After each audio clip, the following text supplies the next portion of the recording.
আমাকে কুকথা বলা তার নির্বাচনী প্রচার কৌশল হতে পারে, আমার নয়।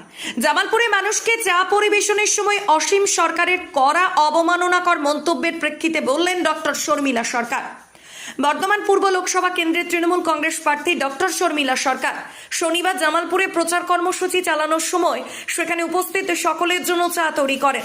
এই তরুণ প্রার্থীকে কেবলমাত্র একবার সামনাসামনি দেখতে এবং তার তৈরি চা পান করতে শত শত মানুষ তাদের বাড়ি থেকে বেরিয়ে আসেন এবং তাকে ঘিরে উচ্ছ্বাস প্রকাশ করেন।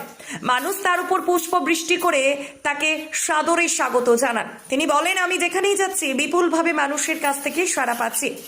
ভোটের প্রতিফলন অবশ্যই ঘটবে এবং মানুষ আমাকে সাংসদ নির্বাচিত করে তাদের সেবা করার সুযোগ দেবেন। আমি শুনলাম বিজেপি প্রার্থী আমাকে নিয়ে প্যারোডি করেছেন এবং মানুষের সামনে তা গিয়ে শুনিয়েছেন।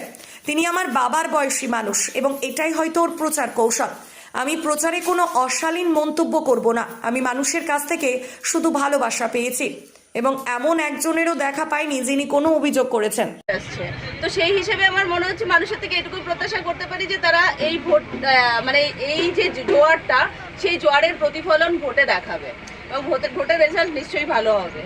আপনার ওপোনেন্ট বিরোধী তিনি গান বাজছেন, আপনাকে নিয়ে গান বেঁধে বিভিন্ন সময় প্রচার চালাচ্ছেন, এ বিষয়ে আপনি কি বলবেন? দেখুন, উনি হচ্ছেন পিতৃসম লোক, হ্যাঁ, তো তিনি তার মতো করে গান বাজছেন বা তার মতো করে উনি কবিয়াল আমি শুনেছি, যদিও আমার ওনার ভিডিও দেখার এখনো পর্যন্ত সৌভাগ্য হয়নি, লোকের মুখে শুনেছি। তো উনি সেইভাবে প্রচার করেন, এটা ওনার পুরোপুরি নিজস্ব ব্যাপার। আমি আমার মতো করে প্রচার করছি। আমার মনে হচ্ছে প্রচার করতেও হচ্ছে না, আমি মানুষের কাছে ছুটে যাচ্ছি, মানুষ আমার কাছে এগিয়ে আসছে। আমার প্রচার এটাই, আমাকে কাউকে কুকথা বা খারাপ কথা বলে প্রচার করতে হচ্ছে না। পাড়ার ভেতর দিয়ে আসছিলেন যখন শুধুই ফুল আর ফুল আপনাকে ছোড়া হচ্ছে, তো সেখানে মানুষ কি চাইছে দেখছেন আপনার কাছ থেকে? এখন তো খালি ভালোবাসাটাই দেখতে পাচ্ছি। এখনো পর্যন্ত এখানে আসার পর কোনো মানুষ আমার কাছে বলেনি যে ম্যাডাম এটা নেই বা ওটা নেই, সেরকম টাইপের কথা জামালপুরে আসার পর এখন আমি শুনিনি।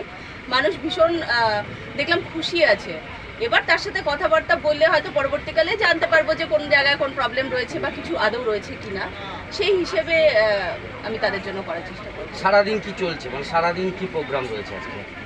আচ্ছা, সারাদিন এই তো শুরু হয়েছে, প্রথমে পুজো, তারপরে আমাদের একটা রোড শো হচ্ছে, এরপরে ডোর টু ডোর হবে, বেনিফিশিয়ারি মিটিং, চা চক্র হলো, তারপরে আছে আমাদের স্ট্রিট কর্নার, সেখানে আমরা কিছু মানুষজনের সঙ্গে কথাবার্তা বলবো, কর্মীদের সঙ্গে একটুখানি বৈঠক আছে, শেষে আমাদের একদম শেষে গিয়ে জনসভা আছে।